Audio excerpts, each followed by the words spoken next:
বর্তমান যে দ্রব্যমূল্য ঊর্ধ্বগতি, আমি রিক্সা ড্রাইভার আমার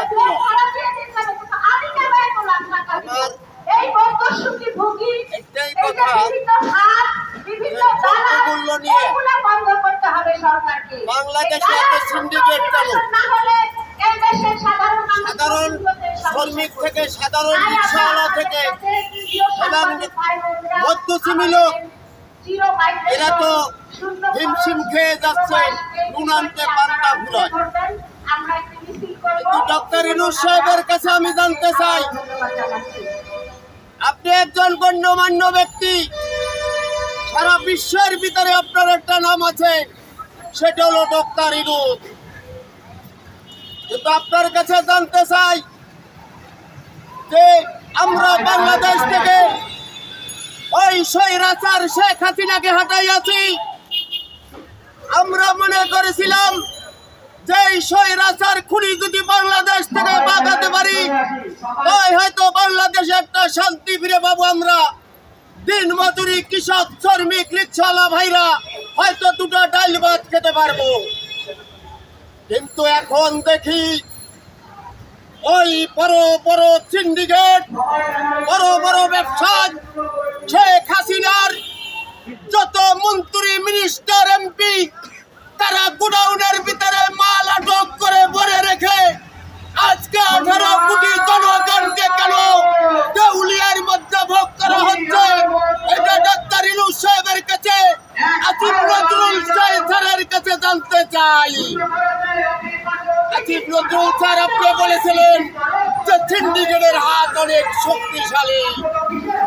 আমি আপনার কাছে জানতে চাই, বাংলাদেশের সেনাবাহিনী দেশ সুরক্ষা বাহিনীর হাতের চেয়ে ওই আওয়ামী লীগের সিন্ডিকেটের হাত শক্তিশালী হতে পারে না।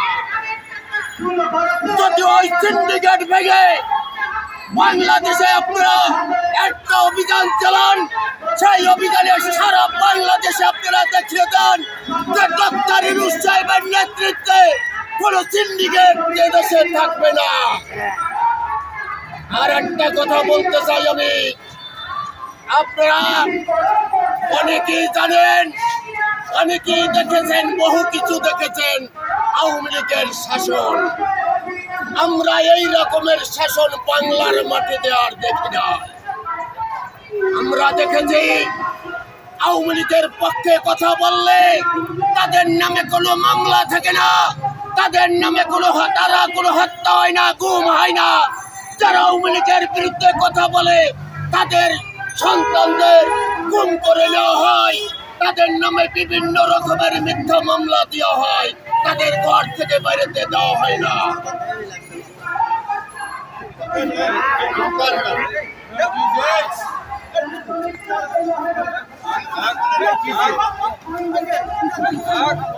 আরো একটা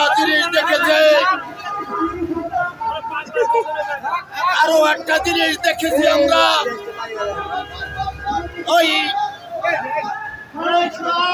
আওয়ামী লীগের সাধারণ সম্পাদক ওবায়দুল কাদের সাহেব বলেছিলেন, ওই নারায়ণগঞ্জের শামীম ওসমান বলেছিলেন যে আমার নেত্রী তাহাজ্জুদ নামাজ পড়ে। আমি শেখ হাসিনার কাছে জানতে চাই, আপনি কোন তাহাজ্জুদ নামাজ পড়েছেন? গুম খুনের তাহাজ্জুদ নামাজ পড়েছেন। এদেশে হাজার হাজার হাজার হাজার রিক্সা শ্রমিকদের পরে গুলি করেছেন, এ দেশের নিরীহ মানুষের পরে বৃষ্টির মতো গুলি করেছেন। এই দেশের প্রতিটা মানুষের পরে ওই ভারতের লয়ার দিয়ে হেলিকপ্টার ঘুরে বৃষ্টির মতো গুলি করেছেন। এই দেশের ছাত্র ভাইরা জীবন দিয়েছে।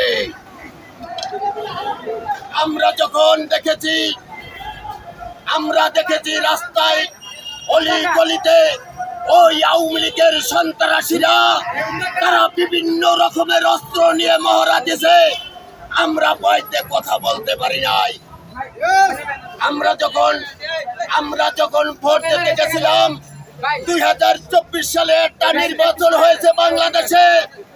এটা তো নির্বাচন নয়, এটা হয়েছে আওয়ামী লীগ খেলা। ওই জাতীয় পার্টি জিএম কাদেরকে আমি বলতে চাই এবং মজিবুল হক চুন্নুকে বলতে চাই, এর সাথে না হইলে ভয়ে তার মাথায় শিকল পড়া ছিল। কিন্তু আমি আপনার মজিবুল হক চুন্নুর কাছে জানতে চাই, আপনি কি আওয়ামী লীগের কাছে টাকায় বিক্রি হয়েছিলেন না অস্ত্রের ভয়ে বিক্রি হয়েছিলেন? এদেশে যখন বড় বড় আমরা 28 অক্টোবর দেখেছি নয়াপল্টনে লক্ষ লক্ষ মানুষের জনতা সেদিন সারা বাংলাদেশে দেখিয়ে দিয়েছিল জাতীয় নেত্রী বেগম খালেদা জিয়া কোন সাধারণ মানুষ নয়, সে হলো আকস্মিক নেত্রী। এবং এই দেশের কৃষক শ্রমিক দিন মজুরি খেটে খাওয়া মানুষের একজন নেত্রী, আকস্মিক নেত্রী, আপুসের নেত্রী, যে কারো কাছে আজও পর্যন্ত আপুস করে নাই। মইনু আহমেদ ফখরুদ্দিন বলেছিলেন, আপনি একটা বনসই দিয়ে বাংলাদেশের থেকে চলে যান, আপনার 2 সন্তানের নামে কোনো মামলা থাকবে না। উনি বলেছিলেন, কেটা বলেছে আমার 2 সন্তান, এ দেশে আমার 18 কোটি সন্তান, প্রয়োজন হইলে আমি বাংলার মাটিতে মরব, এই 18 কোটি জনগণই আমাকে দেখবে, কিন্তু 2 সন্তান আমি বিসর্জন দিয়েছিলাম। আমি বলতে চাই, মাননীয় প্রধানমন্ত্রী শেখ হাসিনা বলেছে এতিমের টাকা নাকি খালেদা জিয়া আত্মসাৎ করেছে। কয় কোটি টাকা? মাত্র 2 কোটি টাকা, সে টাকাটা ব্যাংকে আছে। সেই আর এই 2 কোটি টাকায় আজকে 6 কোটি টাকা হয়েছে, কিন্তু সেই টাকাটা খরচ হয় নাই। তাকে মিথ্যা মামলা দিয়ে দিনের পর দিন, রাতের পরে রাত নির্যাতন করে তাকে পঙ্গু করে রাখা হয়েছে। আমার বলে আওয়ামী লীগ নাকি এই দেশের রাজনীতি করে, এটা প্রকাশ স্বর্গে বাস করছে। এই দেশের 18 কোটি জনতা আওয়ামী লীগকে প্রত্যাখ্যান করছে। এই বাংলার মাটিতে আওয়ামী লীগের আর কোনো নির্বাচনের কোনো ইচ্ছাকার বাতিল করতে হবে ডাক্তার ইউনূস সাহেবের। আমরা যখন ভার্সিটির ভিতরে ঢুকছি, ছাত্রলীগের যুবলীগের নির্যাতনের জন্য চালাই, আমরা সবসময় আমাদের জীবন বাজি রেখে আমরা ঢাকা শহরে গাড়ি চালাইছি, আওয়ামী লীগের বিপক্ষে কথা বলতে পারি নাই। ওই সন্ত্রাসীরা যদি আওয়ামী লীগকেও বলতো, তাকে স্বাগতম জানাইতো, জোর করে মানুষকে ধরে নিয়ে, বিএনপির লোকজন ধরে নিয়ে তাদের আওয়ামী লীগ করতে বাধ্য করা হয়েছে। আবার নাকি বলে, আরে খালেদা জিয়া তো বাংলাদেশের প্রধানমন্ত্রী হবে। এই খালেদা জিয়া আকস্মিক নেত্রী, সে কোনো খারাপ, সে কোনো শেখ হাসিনার মতো পালিয়ে যাওয়ার মতো নেত্রী না। ভাইরা জানেন, বাংলাদেশ থেকে শেখ হাসিনা পালাই গেছে, কিন্তু শেখ হাসিনা, খালেদা জিয়া কখনো এই দেশের জনগণের ফেলে রেখে পালিয়ে যায় না। একটা কথাই বলতে চাই সাংবাদিক মিডিয়া ভাইদের, আমার সন্তানদের মতো যারা এখানে মিডিয়ায় কথা বলতে দিতে আসছেন, তারা এই পর্যায়ে সংবাদটা ভালোভাবে আপনারা সারা দেশের 18 কোটি জনগণকে বুঝাই দেবেন। একটি কথা বলতে চাই ডক্টর ইউনূস সাহেব, আসিফ নজরুল স্যারের কাছে, আমরা নুন আনতে পান্তা পুরাই, আমরা 2টা ডাল ভাতও খাইতে পারি না। ওই শেখ হাসিনা সব দেউলিয়া করে গেছে বাংলাদেশে।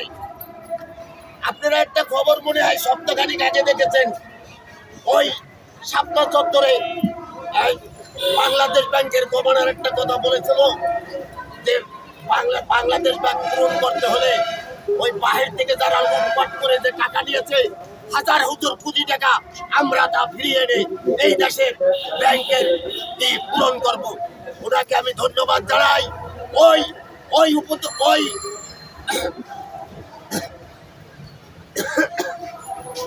ওনাকে ধন্যবাদ জানাই যে আপনি যে কথাটা বলেছেন, এর জন্য আপনাকে ধন্যবাদ। যারা এই দেশের জনগণের টাকা নিয়ে 1000 কোটি টাকা এই দেশের বাড়িতে পাচার করেছে, ওই টাকা বাংলাদেশে ফেরত আনলে আমরা কারো কাছে সাহায্যের জন্য হাত পাতা লাগবে না, ওই টাকাই আমাদের বাংলাদেশ মেরামত হবে। একটি কথা বলেছিলেন, চীনে আমাদের বাংলাদেশের চাইয়া ভারতের চাইয়া আমাদের পদ্মা সেতু চাইয়া কিন্তু 4 একটা ওই সেতু করতে খরচ হয়েছিল মাত্র 20,000 কোটি টাকা। আর আমাদের বাংলাদেশে এই পদ্মা সেতু করতে নাকি 38,000 কোটি টাকা গেছে।